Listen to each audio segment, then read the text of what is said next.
व्यवस्था कम है यहाँ पे, बैठने की सीटें नहीं है, मतलब गर्म चीज़ें कोई नहीं है और साफ सफाई भी बहुत कम है।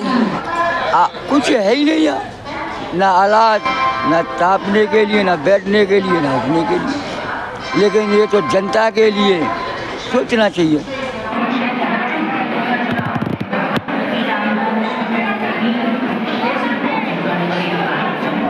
व्यवस्थाएं ये चाहते हैं कि यात्रियों को ठंडी में व्यवस्था हो, आग जले, बैठने की व्यवस्था हो बढ़िया, ये हम चाहते हैं। क्यों वृंदावन है, यहाँ सब लोग आते हैं, नाम सुन के आते हैं, बहुत पुराना मंदिर है, यहाँ दर्शन करने आते हैं। तो हम यही चाहते हैं कि यहाँ का विकास होना चाहिए। नमस्कार, आप देख रहे हैं अपनी मथुरा न्यूज़ और मैं हूं आपके साथ में प्रतीक चतुर्वेदी। जिस प्रकार से मथुरा में लगातार सर्दी बढ़ रही है, तो उसी को देखते हुए आज हम पहुंचे हैं मथुरा के जंक्शन रेलवे स्टेशन पर।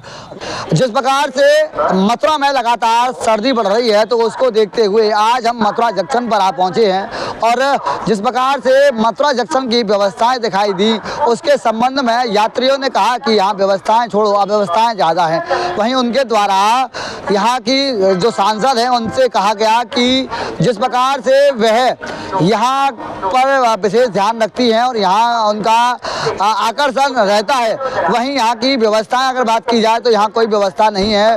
ठंड को देखते हुए यहाँ हीटर की व्यवस्था नहीं है और ना ही कोई अलाव की व्यवस्था है। वहीं उनके द्वारा ये भी कहा गया कि जिस प्रकार से देश के विभिन्न कोनों से यहाँ यात्री आते हैं और वह गाड़ी लेट होने की वजह से यहाँ रुकते हैं, वहीं बढ़ती हुई सर्दी में वह ठिठुरते नजर आते हैं और उनको कोई व्यवस्थाएं दिखाई नहीं देती हैं। वहीं क्या कुछ कहा यात्रियों ने, सुने।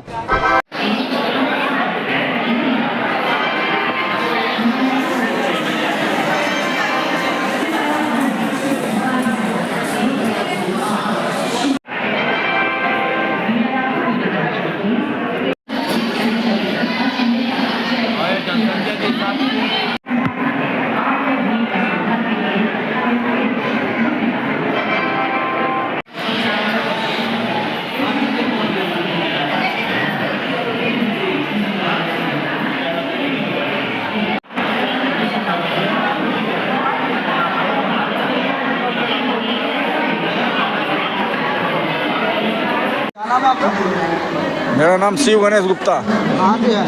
प्रयागराज। जिस प्रकार से ठंडी का माहौल है, तो क्या व्यवस्था दिखाई दे रही है जंक्शन पर आपको? अब व्यवस्था क्या, हम स्टेशन में अभी खड़े हुए हैं। स्टेशन में भीड़ भाड़ ज़्यादा है, आदमी यात्री को बैठने के लिए सुविधा नहीं है। सीटें थोड़े सीटें हैं, नाम मात्र की सीटें हैं, उसमें कितने यात्री बैठ पाएंगे। सब ज़मीनों में बैठे, बिछा के सब बैठे। देखिए, हम नज़ारा दिखाइए फ़ोटो लगा के। ठंडी को देखते हुए क्या व्यवस्था दिखाई दे रही है? हम तो बता रहे हैं ना, ठंडी के देखते हुए व्यवस्था कम है, सुविधाएं कम हैं। आप प्लेटफार्म पे जाइए, देखिए कितने जगह नहीं है निकलने के लिए, इतनी जनता भीड़ है। अब व्यवस्था कुछ नहीं है। किस प्रकार की व्यवस्थाएं चाहते हैं आप?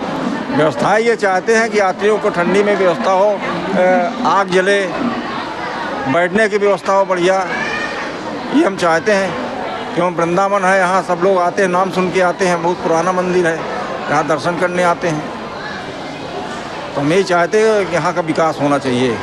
ये आज समय कुंभ चल रहा है, आप वहाँ का नज़ारा देखिए और यहाँ देखिए क्या है। तो विकास यहाँ भी होना चाहिए। सुनीता केसरवानी, कहाँ से हैं? प्रयागराज से। आप जिस प्रकार से इस समय मथुरा जंक्शन पर हैं, तो किस प्रकार की व्यवस्थाएं दिखाई दे रही हैं? व्यवस्था कम है यहाँ पे, बैठने की सीटें नहीं है, मतलब गर्म चीज़ें कोई नहीं है और साफ सफाई भी बहुत कम है। इस प्रकार से लगातार सर्दी बढ़ रही है, तो उसकी क्या व्यवस्था है? हाँ, यहाँ आगे वाला व्यवस्था करनी चाहिए। कोई व्यवस्था नहीं है यहाँ पे, कोई मतलब आग वगैरह की। क्या नाम है आपका? सुनीता केसरवानी। वही नाम है दोनों लोग का। कहाँ से हैं? हाँ, कुंडा, प्रतापगढ़। जिस प्रकार से यहाँ सर्दी बढ़ रही है, किस प्रकार की व्यवस्थाएं दिखाई दे रही हैं आपको? नहीं, यहाँ थोड़ा आग उग जलना चाहिए, कुर्सी और होनी चाहिए व्यवस्था में। क्या नाम है आपका? योगेश पटले। कहाँ से हैं? एमपी से, बालाघाट जिला। जिस प्रकार से इस समय मथुरा जंक्शन पर हैं, तो किस प्रकार से व्यवस्थाएं सर्दी को देखते हुए लग रही हैं आपको? कोई व्यवस्था नहीं है यहाँ पर। कोई व्यवस्था नहीं है? नहीं। वैसे किस प्रकार की व्यवस्था यहाँ होनी चाहिए? व्यवस्था अपना यात्रियों के लिए रुकने वाला व्यवस्था होना चाहिए। किस प्रकार की व्यवस्थाएं चाह रहे हैं आप यात्रियों के लिए? साफ सफाई भी नहीं है और यहाँ पर ना तो रुकने का व्यवस्था है, ये रुकने वाली व्यवस्था चाहिए यात्रियों के लिए बाहर से जो आ रहे हैं। गवर्नमेंट की तरफ से और न सुविधा नगर पालिका की तरफ से। बाबा क्या नाम है आपका? हमारा नाम विनोदा दास बाबा है, कहाँ से हैं? मुरैना। वहीं जिस प्रकार से मथुरा जंक्शन पर हैं, क्या व्यवस्थाएं दिखाई दे रही हैं यहाँ पर? ना कुछ नहीं, कोई व्यवस्था नहीं है। कुछ नहीं। और आए तो और ये बाबा जी ने बिड़ा और दिया। वहीं जो बढ़ती हुई सर्दी है तो उसके देखते हुए क्या व्यवस्था है? कुछ है ही नहीं यहाँ, ना इलाज, ना तापने के लिए, ना बैठने के लिए, ना उठने के लिए। क्या अपील करना, क्या मांग करना चाहते हैं इस दृश्य को देखते हुए आप? अब हम तो कुछ ना मांग करें, अब हम क्या मांग करेंगे? हमारा तो आज यहाँ कल दूसरी जगह, लेकिन ये तो जनता के लिए सोचना चाहिए।